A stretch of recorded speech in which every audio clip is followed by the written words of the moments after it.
How's it going, guys? Matt here, and I want to talk about something I have not talked about on the channel, and that is my 7 Days to Die series. I did a series I was calling All That's Left, and I was supposed to go up to 70 days, well, or die.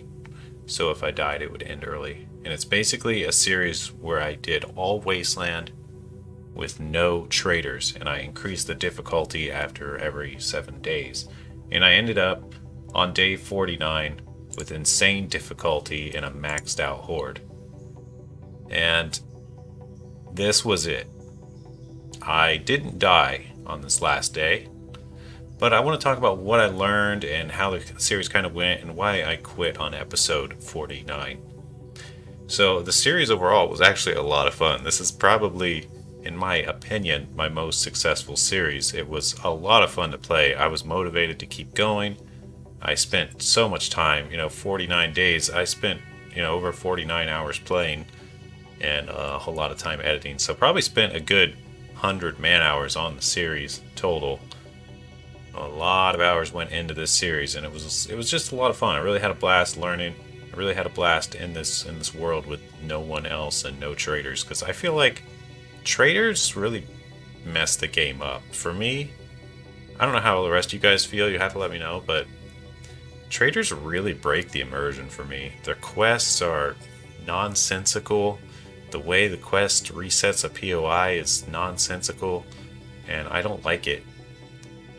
And another problem I had with the traders is just like the money system. You can so easily break the money system. It's really easy to get a ton of money and just buy anything. And it just feels really unrealistic. Now, obviously, it's an arcadey game and zombies and all that, so it's not realistic to begin with. But like the traders are like magical beings with sorcerer powers that make no sense. They're completely invincible. They have infinite money. Where the heck do they get their stock from? It breaks the immersion of a zombie world. It does feel like a pretty solid, decent zombie world without them, and then they get thrown in the mix, and it's like, what the heck is this? It doesn't add up. It doesn't fit with the rest of the game. So that's why I wanted to do a series with no traders, because I just really don't like them. I don't think they're designed well. So now I guess I will say what they should do with them in my opinion if they want traders to continue. First of all, make them killable. Make it so zombies can break them, kind of like they did. I've seen videos of people doing, oh, what's that mod? I can't think of the name of it, but there's a mod where they made them destructible and you can build in them and they actually die. So yeah, do that, and also just make their belongings make sense. Make them have a limited money cap. They just make everything too easy, and fix the quests. The quests are not good. The whole resetting the POI thing, it doesn't feel right. Everyone just double loots because you can loot it, then you reset it, and then you loot it again, and it doesn't really make any sense. So, yeah. But yeah, this was so much fun to do. There were so many struggles, and in the wasteland, the bears on insane difficulty. Well, even before I had it on insane difficulty, the bears are so powerful. The bears will like two-shot you. So the biggest danger here was always the bears. There's one right there on the left. So I was always looking out for bears, and early on in the series, like almost the first 30 days, I was like walking on eggshells, trying to make sure I didn't get attacked by a bear. But once I got a little bit of gear, and once I learned how to dodge them a little better, it was fine. Because that was one of the challenges, was just figuring out how best to survive. And, well, the bears aren't that hard to dodge because they have a lot of pathing issues. Like, you can literally just run around a corner and the bear will get hung up on a corner, or you can run up a building, and there's just so many ways to get away from them because they're pathing issues. They don't know how to get to you. They just like do weird stuff when trying to get through a wall.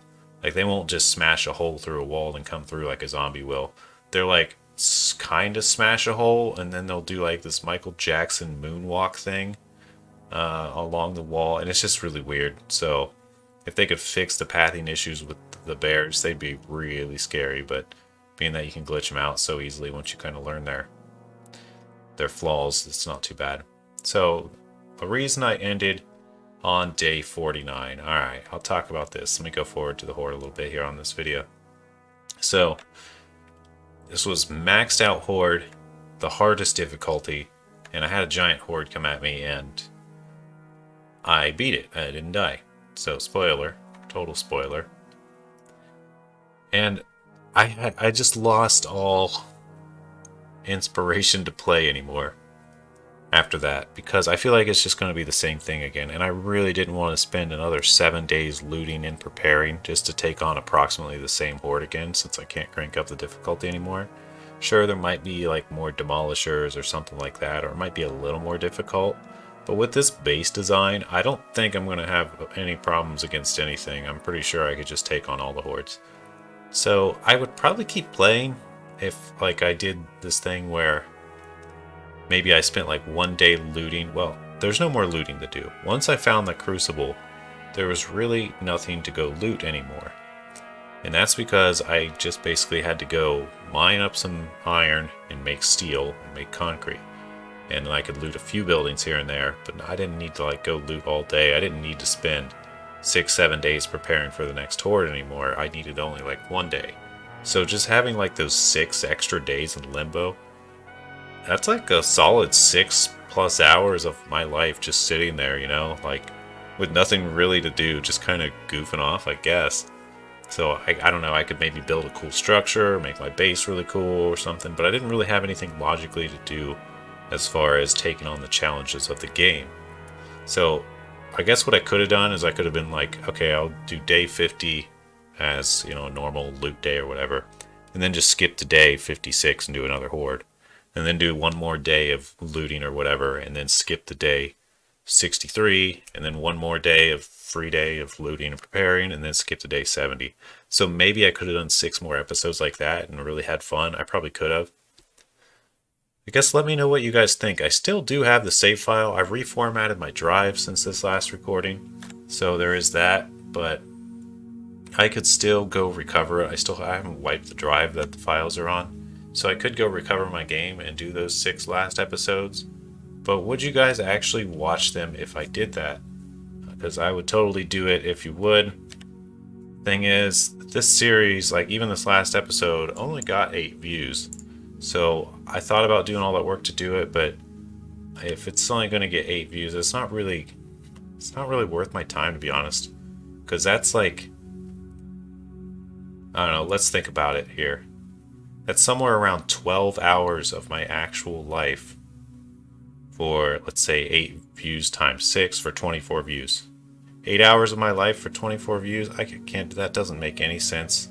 That is absolutely a fool's errand to do. But I don't like to think of it that way. I really just want to have fun playing the game. So, I don't know. I guess just let me know. If you guys would watch it, I'll do it. If enough of you like yell at me and say I'll definitely watch it, I'll do it. But also, I want it to be fun. I want to have fun doing it. I don't want my channel to be all people telling me what to do and stuff like that. It's what I want to do too. But it just, there's something there where it just doesn't make sense to spend that much time for such a small reward. It's like paying $50 for a double cheeseburger at McDonald's. You just wouldn't do it, you know? It doesn't matter what people say to some extent. If it's not worth it, it's not worth it.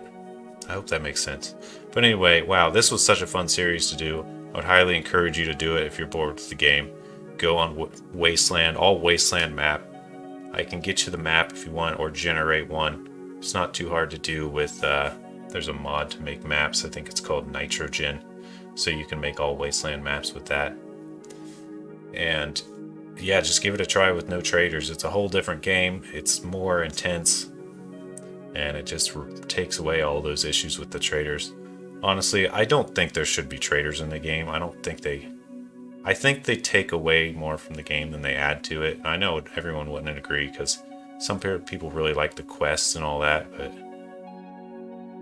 oh, there I just stepped on a bomb.